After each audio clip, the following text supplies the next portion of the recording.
welcome once again to AgroBuzz, our weekly agriculture program right here on Durain's Coffee Break.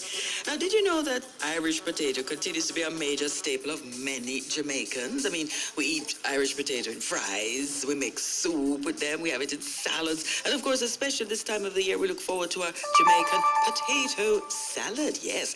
Now, the Irish potato is also one of the priority crops of the Ministry of Agriculture and Fisheries, and just last week, the ministry launched the 2015 to 2016 crop year for its Irish potato program. Now, speaking at the launch event, Minister Derek Kelly has said self-sufficiency in Irish potato is one of the flagship programs of the country's import substitution strategy and is among the success stories of his ministry's work. So, to tell us more about the good old Irish potato and the ministry's program is Mr. Dermot Spence, Technical Director in the Ministry of Agriculture and Fisheries. Good morning to you, Mr. Spence. How's the morning? I'm fine, and thanks for having me. Right. Now, to start us off, can you tell us why we call them Irish potatoes?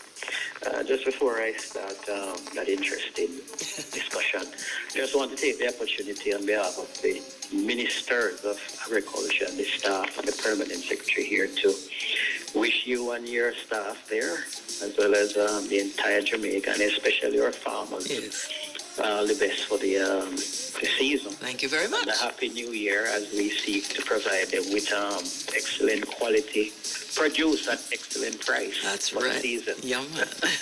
So to answer your question, actually, the name Irish potato is associated with a great famine that hit Ireland. Yeah?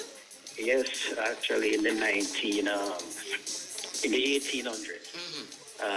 The fact is that Irish potato became a staple in Ireland. It was known for its richness in vitamins and minerals. And over that period of time, daily consumption reached between 6 to 7 pounds per person. Wow. And so, it was consumed heavily. They became so reliant on the crop. And over a period of time, a fungal mold hit the crop, so a disease set in. And it caused mass starvation. Wow. And from that, what is characterized as the Great Famine or the Great Hunger was a bad period in Ireland, and the Irish potato was so coined accordingly. Actually, it is called white potato in other areas. Internationally traded, it is called weir potato. Oh. So in the scientific world, in the agriculture world, we ensure what we're talking about. We recognize the scientific name, and that is Solanum tuberosa. So we make no mistake when we use that characterization. Indeed. But that is how the name Irish potato came. Okay, well, thank you very much for that, Mr. Spence. Now, how much do we consume here in Jamaica, look, annually? Well, we've been consuming somewhere between 15 to 16 million kilograms annually, Wow. That's quite a bit. Yes. And some occasion, we go up to about 18 million kilograms. Wow, and a lot of that is imported, right? No. Good. Actually, what happened is that, as you are aware and you mentioned in your opening, the ministry has launched Irish potato substitution program. So this program is targeted at self-sufficiency for the table potato. We have to be careful now for the fresh table potato. We have seen this move steady from some 32% in terms of the self-sufficiency target in 2008 to approximately 90% in 2015. So over the succeeding years between 2008, in 2009 we saw it going up to 51%, 2011 77%, 2013 89%, and 2014 90%. For 2015, we had actually targeted 100% self-sufficiency in table Irish potato.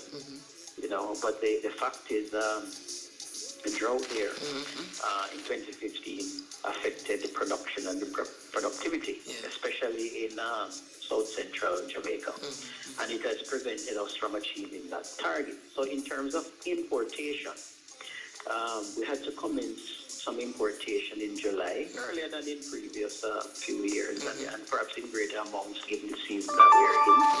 And to date, approximately 6.5 million kilograms has been imported.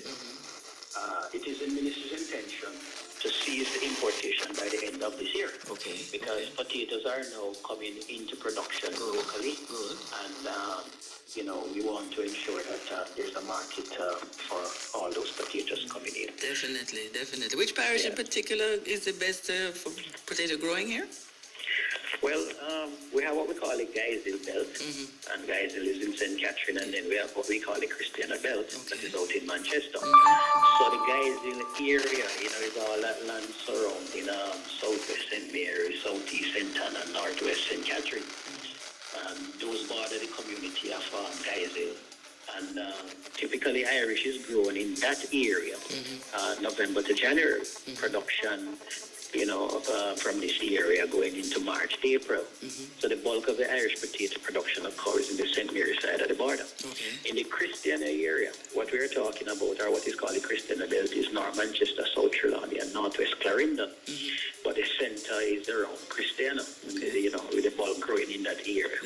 And typically in this area, Irish is planted in around February, production extending into April, with harvesting beginning in May and extending to August. We are working on what we call a summer crop, varying levels of success for this area. And that should see, the whole production extended and harvested going into September and October. So I hear all the plans for the potatoes and stuff. We're running out of time, but any other crops and plans for that in the coming year? Well, we are working on some. One of them is sweet potato, since we are talking about potatoes. This one is Icomia batatas, though, compared to Solanum tuberosa.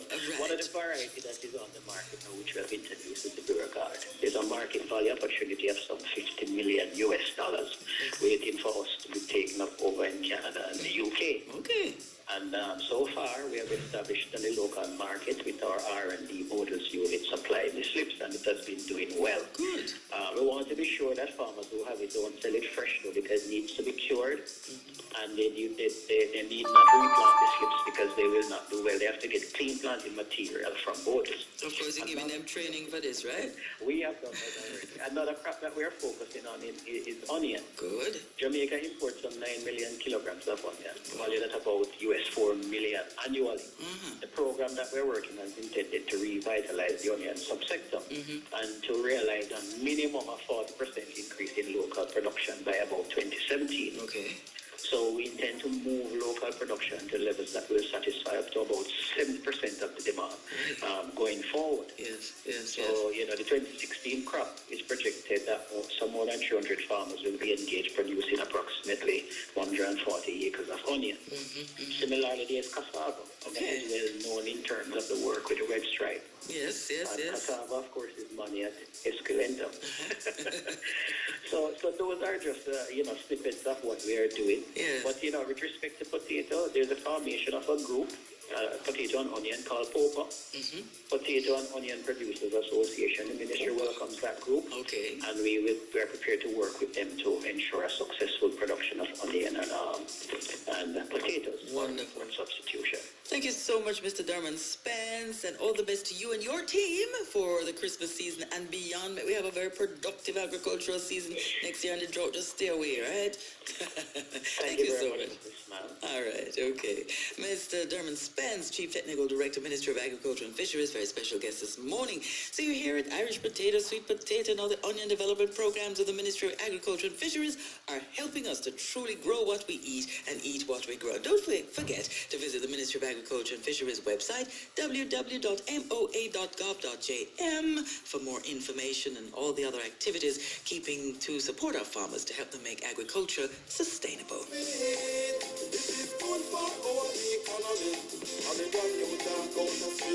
Kickstart your weekend with